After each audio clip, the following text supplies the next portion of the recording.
오늘 우리에게 주신 하나님의 말씀 히브리서 9장 27절입니다. 히브리서 9장 27절.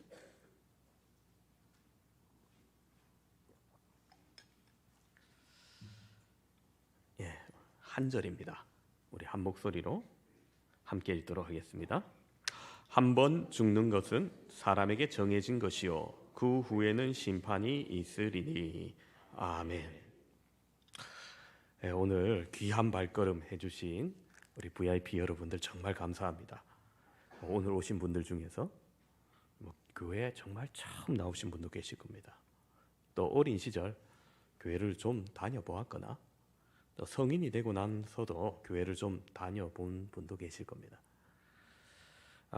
교회를 다니다가 혹 바쁜 일상으로 말미암아 좀 소원해지셨던 분, 또 교회를 다니다가 교회 안에서 교회 주변 사람들 때문에 실망하고 교회를 떠난 분도 계실 겁니다.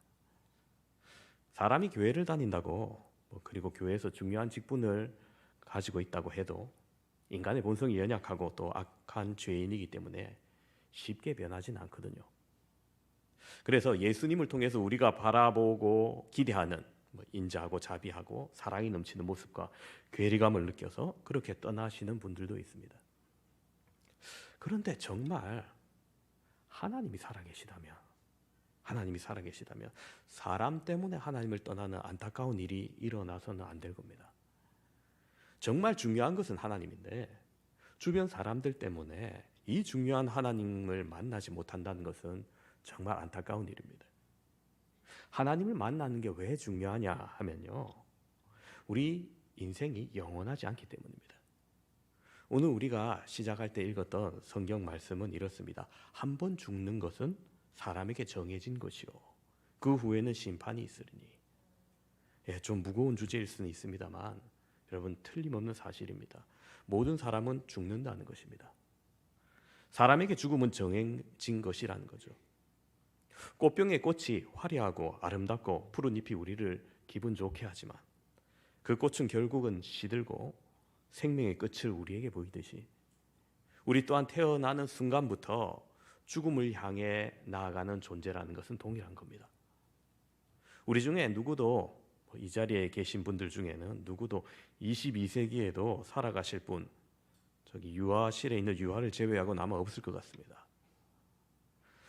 제가 중학교 다니면서 역사 시간에 위대한 인물들, 세종대왕이든 이순신 장군이든 이런 훌륭한 분들을 배우지요. 그런데 제가 그때 그런 생각이 들더라고요. 이런 훌륭한 분들도 다 죽었는데 그럼 죽고 난 다음에 천국 가셨나? 지옥 가셨나? 4, 5세계가 존재하느냐? 이런 생각이 들더라고요. 예전에 우리나라 영화로 신과 함께라는 영화가 나왔었습니다. 우리나라 무속신앙을 바탕으로 한 4, 5세기 이야기인데 1,000만 명이 넘는 관객이 보았다고 하죠. 그럼 나중에 VOD나 추석 명절, 특별 명절 영화로 TV 하거나 이러면은 거의 2,000만 명 이상이 봤을 겁니다. 우리나라 절반 이상이 보았던 거죠. 사람들이 왜 거기에 관심을 가집니까? 그만큼 4, 5세계에 대해서 관심이 있다는 이야기죠. 교회에서는 우리가 믿는 성경의 말씀에는 이 죽음의 원인을 이렇게 말씀합니다. 로마서 3장 23절에 모든 사람이 죄를 범하였음에 하나님의 영광에 이르지 못하더니. 그렇습니다. 모든 사람이 죄를 범하였다. 그렇습니다. 우리 연약한 인간이고 불완전한 인간이다 보니 실수하고 죄를 짓습니다. 여기서 죄는 신문에 나올 만한 큰 반인륜적인 죄를 말하는 것만 아닙니다. 저는 이 말씀이 처음 의미 있게 다가왔을 때 정말 그렇다고 인정이 되었습니다. 제가 기독교 집안에서 태어나고 자라서 유치원 때부터 교회를 다녔습니다. 처음에 이 말은 전혀 의미 있지 않았습니다. 저한테 있는지도 잘 몰랐어요. 죄에 대해서 심각하게 생각해 본 적도 없고 죄의 문제로 고민해 보지도 않았습니다. 그렇게 초등학교 다니고 주일학교 다니고 중학교를 진학했는데 집안에 어려움이 갑자기 닥쳐왔습니다. 아버지가 하시던 사업이 부도가 나고 집안에 여러 풍파가 있어서 가족들이 믿음이 소원해지더라고요. 그래서 저도 자연스럽게 중학교 들어가면서 교회에 다니지 않게 됐습니다.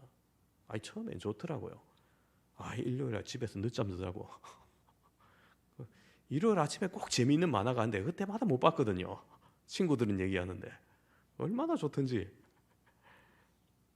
그러다가 중학교 가서 친구들과 어울렸는데 이전에 제가 교회에서 사귀던 친구들과는 좀 다른 생각을 가진 친구들이었습니다. 그렇다고 특별히 다른 사람을 때리고 괴롭히는 요즘 말하는 소위 일진 이런 친구들은 아니었지만은 적어도 이전에 제가 교회에서 친했던 친구들과는 좀 다른 생각을 가진 친구들이었어요. 그런 친구들과 어울리면서 그 친구들이 하는 걸 보니까 저는 한 달 내도록 신문 배달해서 25,000원 버는데 서점에 가서 좀 비싼 책들 있죠. 영어 사전이나 수학 정석들 몇 권 쑥 훔쳐가지고 헌책방에 팔면 그냥 25,000원 버는 거예요.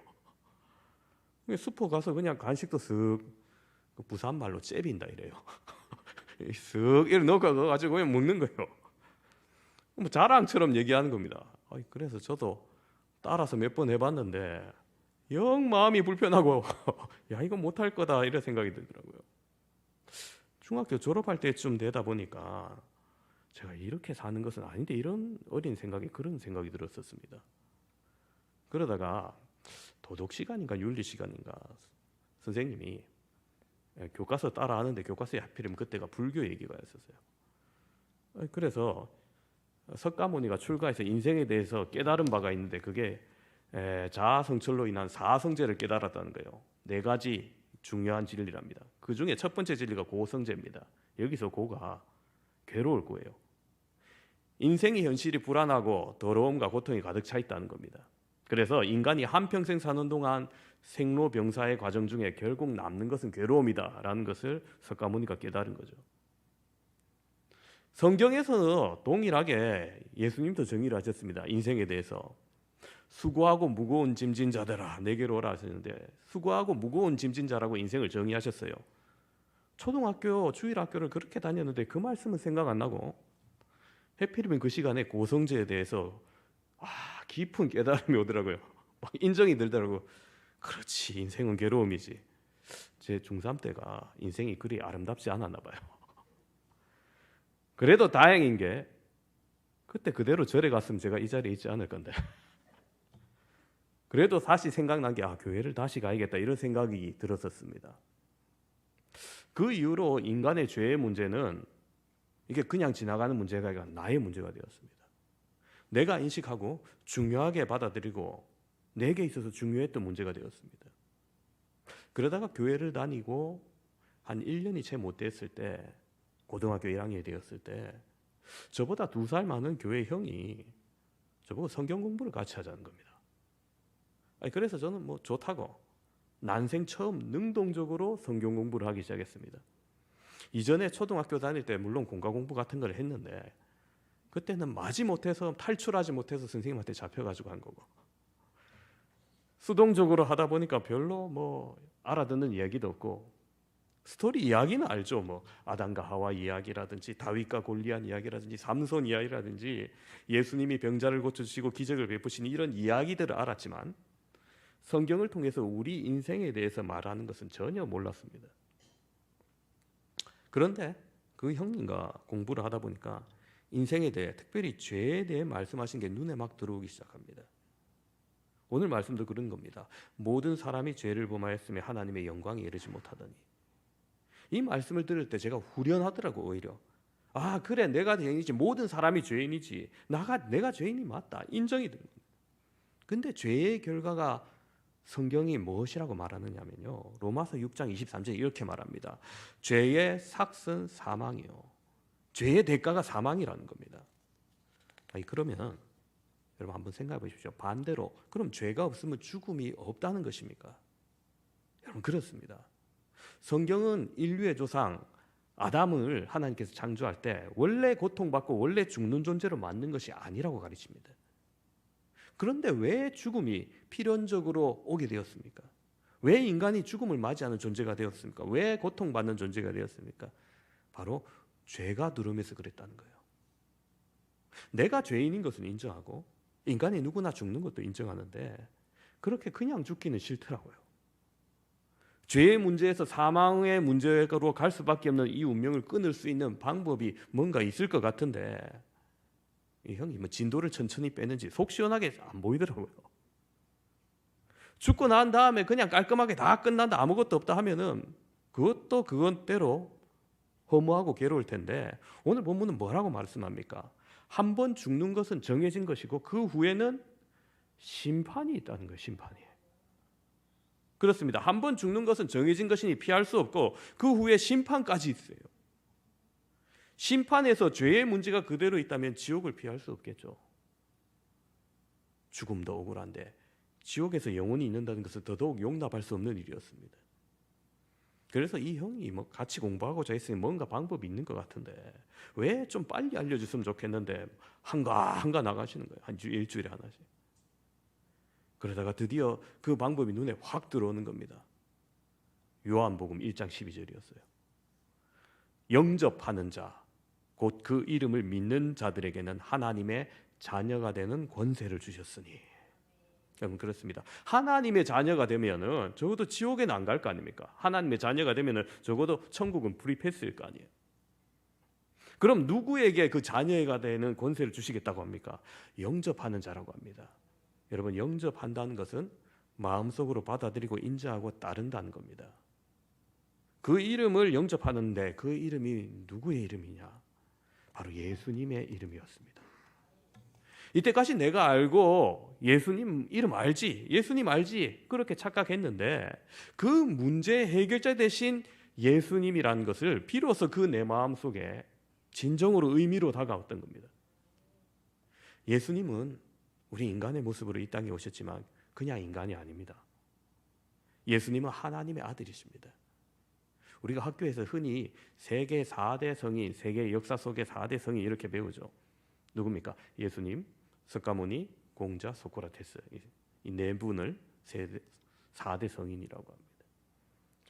철학을 처음 배울 때 소크라테스를 접하면 정말 감동입니다. 지혜를 추구하는 그 인간의 고귀함을 보이고요. 자신의 신념을 꺾지 않기 위해서 죽음까지 선택했던 훌륭한 인물이 소크라테스예요. 존경스러운 인물입니다. 석가모니, 공자 또한 훌륭한 사람임에 틀림없습니다. 주어진 사회에서 삶에 대한 깊은 고뇌와 나름의 인식을 가지고 그 인간 세계에서 고통에 대해서 어떻게 해결할 수 있나, 수많은 명상가 이렇게 사는 것이 어떠한가 하고 훌륭한 제안과 가르침을 주었습니다. 그런데 여러분, 이 앞선 이 세 분 스스로 신이라고 한 적은 없어요.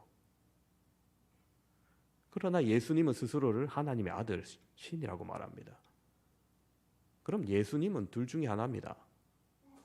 진리를 말하는 성인, 정말 신이시거나 아니면 좀 이상한 사람이에요.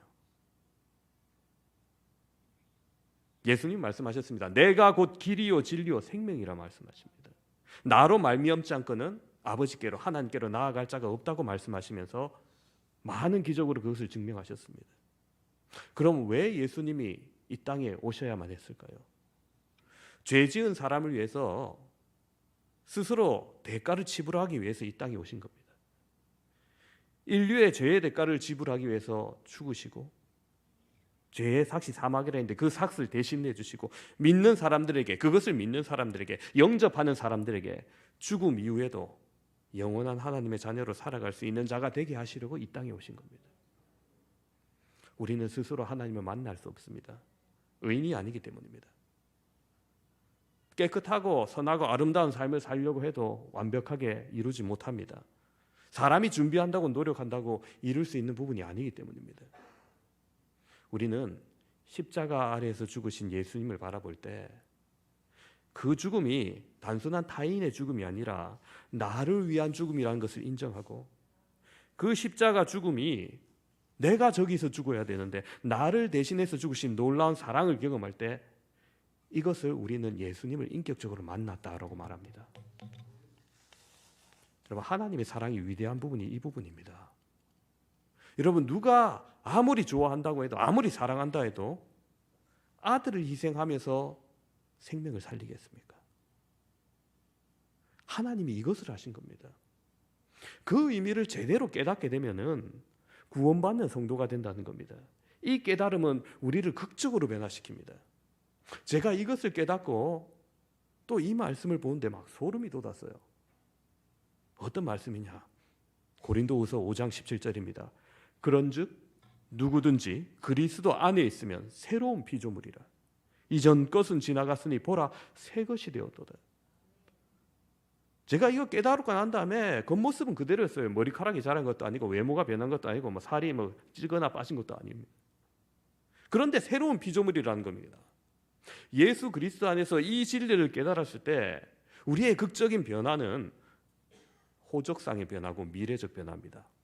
무슨 말이냐 하면은 죄의 삭스로 죽음이 예비되어 있고 그 후에 지옥의 예비 호적이 되어 있었는데 이제 새로운 호적, 천국의 예비 백성이 된 겁니다. 미래가 바뀐 겁니다. 죽음 이후에 지옥에 가야 될 내가 죽음 이후에 천국이 예비된 삶을 살아가는 겁니다. 그 깨달음 이후에 여러분 이전과 이후의 인생은 분명히 달랐습니다. 물론 제 신앙이 좋을 때가 있고 또 방황의 때가 있어서 파고가 있었지만은 하나님은 저를 믿음의 길로 계속 이끌어 주셨습니다. 여러분 눈에 어떤 증거를 찾으실 수 있어요. 목사님 그것은 뭐 소설 같은 얘기 하십니까? 그거 어떻게 믿습니까? 제가 철학적인 신존재 증명이라든지 아니면 좀 더 시간을 들여서 진화론과 창조론에 대해서 논리적으로 말할 수도 있겠지만은 사실 그런 거는 크게 중요한 건 아닙니다. 왜냐하면 내 안에 가장 큰 증거 예수 그리스도가 있기 때문입니다. 내 인생을 통틀어서 그분을 부정할 수 없기 때문입니다. 우리의 인생 길어야 채 100년도 되지 않는 삶입니다. 그간 무엇을 준비하며 우리가 살아야 될까요? 우리는 인생의 여러 가지 모습 속에서 항상 다음 시기를 준비하며 살아갑니다. 중학교, 고등학교 때는 대학을 준비하며 살아가고 대학생 때는 취업과 직장을 위해서 살아가고 미혼 때는 결혼을 준비하며 살아갑니다. 자녀를 키우며 자녀의 미래를 꿈꾸고 교육시키고 또 노후를 준비하며 살아가죠. 그런데 정작 여러분 중요한 준비는 죽음 이후의 준비입니다. 짧은 인생에 비해서 죽음 이후는 너무나 길기 때문입니다. 마가복음 8장 36절에 이렇게 말합니다. 사람이 온 천하를 얻고도 자기 목숨을 잃으면 무슨 소용이 있으리요? 그렇죠. 아무리 돈이 많이 있고 아무리 노후 준비가 잘 돼 있어도 여러분 그거 다 쓰기 전에 연금 받기 직전에 죽으면 아무 소용없지 않습니까? 그리고 그 죽음 이후 계속 고통 가운데 있다면 우리의 인생은 얼마나 억울한 인생이 되겠습니까? 죽음 이후의 시간을 우리는 준비해야 합니다. 이런 이야기가 있습니다. 3명의 친구가 오랫동안 돈을 모아서 일본의 동경에 놀러 갔습니다. 동경에 가서 이것저것 신나게 돌아다니고 구경하니까 정말 기쁘고 즐거웠습니다. 근데 한참 돌아다니까 이제 피곤하고 밤도 되어서 호텔에 돌아왔더니 호텔이 그만 정전이 돼 버렸어요. 엘리베이터가 가동하지 않는 겁니다. 어떻게 좋은 방에 한다고 저 꼭대기 30층 잡아놨는데 큰일입니다. 난감해 하는데 직원이 다가와서 하는 말이 30층까지 올라가기 힘드시면은 로비에 간이 침대라도 마련해 드릴까요? 그렇게 하룻밤 주무시면 안 되겠습니까? 하는 겁니다. 그런데 여기까지 와서 그 돈 주고 이 로비에서 간이 침대에서 잘 수 없다는 겁니다. 3명. 그래서 우리 걸어서라도 올라가겠다고 마음을 다집니다. 이 세 친구가 그냥 걸어서 올라가면은 지루하니까 각자 10층씩 나누어서 올라가면서 이야기를 들려주기로 했습니다. 첫 번째 친구는 1층에서 10층까지 올라가면서 막 유머 얘기도 하고 귀신 얘기도 하고 어렸을 때 들렸던 얘기 동원해서 재미있게 올라갔습니다. 두 번째 친구가 11층부터 20층까지 올라가면서 인생에서 즐거웠던 일, 행복했던 일 쭉 이야기했습니다. 같이 가는 친구들이 그런 일도 있었구나 하면서 기뻐하고 또 이야기를 나눴습니다. 마지막 21층부터 30층까지 올라가면서 마지막 친구가 인생에서 힘들었던 이야기를 들려줍니다. 병들었던 일, 사업에 실패했던 일, 입시에 떨어진 일들 이런 얘기를 하고 올라갑니다. 가뜩이나 제일 힘들게 올라갈 때 그런 얘기를 하니까 더 힘들어요. 그리고 마침내 30층에 올라갔습니다. 얼마나 힘들었겠어요. 하루 종일 돌아다니고 30층까지 올라가야 돼요. 땀 범벅이 되고 막 들어가서 샤워하고 눕고 씻고 그것밖에 생각이 안 나는데, 아이고 주머니를 뒤졌는데 앞불쌉니다. 열쇠를 차에 놔두고 왔어요. 누가 내려갈 겁니까? 와, 내려갔다 다시 30층에서 올라오려니까 뭐 환장을 누리시죠. 여러분, 약간 다른 이야기입니다만, 여러분 어렵고 힘들게 인생의 길을 올라와서 뭐 70, 80이 됐다 생각해 봅시다. 자식들 키우기 위해서 그렇게 입히고 먹이느라고 입을 먹을 거 죽여가면서 더욱더 헌신했습니다. 때로는 어려운 친척들 도와주라고 허리띠를 더 졸라맸습니다. 때로는 질병이 찾아와서 투병 생활도 했습니다. 참 인내하면서 살았습니다. 시부모 모시느라 고생도 했고요. 그런데 인생의 종말에 열려야 할 문이 열리지 않는다면 여러분 얼마나 비참한 인생이겠습니까? 우리에게 아름답고 행복한 인생이 준비되어 있는데 그걸 열 키가 없다면 얼마나 비참합니까? 여러분, 그 열쇠가 무엇일까요? 그것은 여러분 믿음의 열쇠임을 믿으시기 바랍니다. 이 땅을 살아가면서 우리가 얼마나 좋은 집에 사느냐, 얼마나 좋은 차를 타느냐, 얼마나 좋은 양복을 입느냐, 얼마나 좋은 직함을 매느냐, 뭐 이런 것도 어느 정도 중요합니다만, 여러분, 죽은 사람 앞에 아무리 관이 좋고 아무리 수위가 좋은들 무슨 의미가 있습니까? 함께 땅에 묻혀 썩어갈 뿐입니다. 아무리 일생을 수고하고 애써도 영혼을 준비하지 않으면 그 인생은 비참한 인생이라는 것입니다.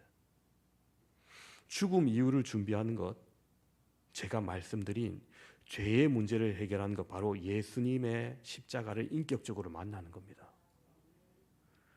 제가 2000년이었을 겁니다. 딱 2000년에 대학을 졸업하고 첫 직장에서 회사 내 주식, 요즘 우리 사주라고 하죠. 그걸 투자할 기회가 있었습니다. 근데 제가 뭐 별로 모아보 돈이 없었습니다. 뭐 사회 초년병 1년 차였거든요. 그래서 가족들한테 이야기를 하고 돈을 좀 모았습니다. 뭐 형네 얼마, 누나네 얼마, 어머니 얼마, 저 얼마 이래가지고 딱 1000만 원 모았어요. 우리 부서에서 제가 제일 적게 투자한 거예요. 뭐 어떤 분은 3천, 어떤 분은 4천, 5천 이렇게 투자했는데 제가 1000만 원 겨우 모아가지고 그걸 우리 사주를 매수했습니다. 자, 어떻게 됐을까요? 쪽박 찼다 그래 생각하시면 안 되고 대박까지는 아니라도 꽤 짭짤하게 됐어요. 6개월, 1년도 아니고 6개월 지났는데 설인가 추석인가 150%가 나왔어요. 그러니까 1000만 원을 넣었는데 1500이 나온 거죠. 자, 명절날 가족끼리 둘러 앉아가지고 이제 돈 잔치를 합니다. 자, 형 200 투자했으니까 300 받아가시고 하면서 오고 가는 돈봉투 속에 더욱더 화기애애한 분위기가 됐습니다. 근데 여러분, 만약 그때 제가 한 사람에게 뭐 형이나 형수한테 전혀 얘기하지 않고 우리끼리 막 나누었다 생각해 봅시다. 아이, 왜 우리한테는 안 알려줬냐고 막 화를 낼 수 있겠죠. 섭섭해할 수 있겠고. 알려줬는데 투자 안 하는 거는 어떻습니까? 본인 책임인데 안 알려줬으면 저한테 막 화가 불똥이 튀었을 겁니다. 여러분, 마찬가지로 우리도 이 귀한 진실을 알리려고 오늘 귀한 여러분의 시간을 좀 빼앗아서 초청의 말씀을 드렸습니다. 이게 정말 진실일까? 차근히 다녀보고 깨달으셔도 됩니다. 이게 정말 맞나 안 맞나 교회 나오시면서 확인해 보시길 바랍니다. 우리 교회 억지로 붙잡는 그런 교회 아닙니다. 지난주에 어떤 분 신방 갔더니 이런 분 봤다면서 제가 얘기했습니다. 그분 1년 동안 다니셨어요. 1년 동안 오는 부부인데 처음 봤다는 겁니다. 우리 교회 안 잡습니다. 잘. 예. 등록하면 너무 감사한데 등록할 때까지 기다려요. 원할 대로 하시면 됩니다. 예수님을 어떻게라든지 만나십시오. 예수님을 만나는 사람들은 다양했습니다. 성경에도 보면은 예수님 주변에 사람들이 많았습니다. 예수님의 말씀, 가르침을 받고 따랐던 제자들, 예수님이 베푸는 기적을 통해서 예수님을 따랐던 무리들, 또 예수님을 전혀 만나본 적 없지만은 우연한 경우 마지막 십자가를 지고 가는 예수님을 만난 사람도 있습니다. 구레네 사람 시몬이라는 이 사람은 원래 예루살렘 주민도 아닌데 절기에 마침 예루살렘으로 순례 온 순례자였습니다. 너무나 우연히 예수님의 십자가 처형 장면을 앞에서 보게 됩니다. 피 흘리며 자기 십자가를 지고 가는 예수님이 쓰러졌을 때 로마 병정이 더 이상 안 되겠든지 옆에 지나가던 길에 가던 이 구레네 사람 시몬에게 야, 네가 이리 와서 십자가를 지라 하면서 군인이 강제로 해서 어쩔 수 없이 예수님이 쓰러뜨린 그 십자가를 함께 지고 올라갔습니다. 그런데 뭐 통성명을 한 것도 아니고 누구인지도 모르는데 이 구레네 사람 시몬이 아프다 소리치지도 않고 못하겠다 하지도 않고 체력이 다했음에도 불구하고 그 길을 묵묵히 걸어가는 그 표정, 자기 생각에는 십자가는 보통 흉악범의 사형 도구인데 이 사람은 왜 이 길을 걸어가고 있을까? 이렇게 선하게 생긴 사람이 그러다가 결국 예수님을 알게 되고 예수님의 죽음을 깨닫고 그 구레네 사람 시몬은 온 가족이 함께 나중에 초대교회의 큰 일꾼이 됩니다. 구레네 사람 시몬은 그렇게 예수님을 만나고 삶의 의미가 완전히 바뀌었던 겁니다. 오늘 이 자리에 오신 사랑하는 성도 여러분, VIP 여러분, 늘 준비하고 계획해도 우리의 삶은 고달픕니다. 외롭고 힘든 시간이 많이 있을 것입니다. 그것이 우리의 인생이라 말합니다. 그 자리에 우리를 자녀 삼아 주시고 삶의 힘을 주시고 영혼을 준비하게 하는 그 하나님의 사랑 여러분과 함께 하시기를 간절히 바랍니다. 그리하여 어떤 방법이라든지 기도할 때도 좋습니다. 말씀을 들을 때도 좋습니다. 저처럼 성경 공부할 때도 좋습니다. 찬양할 때도 좋습니다. 어떤 방법이든지 예수님을 의미 있게 만나심으로 한 번 정해진 운명 같은 영원한 죽음 그 이유를 준비하는 복된 사람 다 되시기를 주님의 이름으로 축원합니다.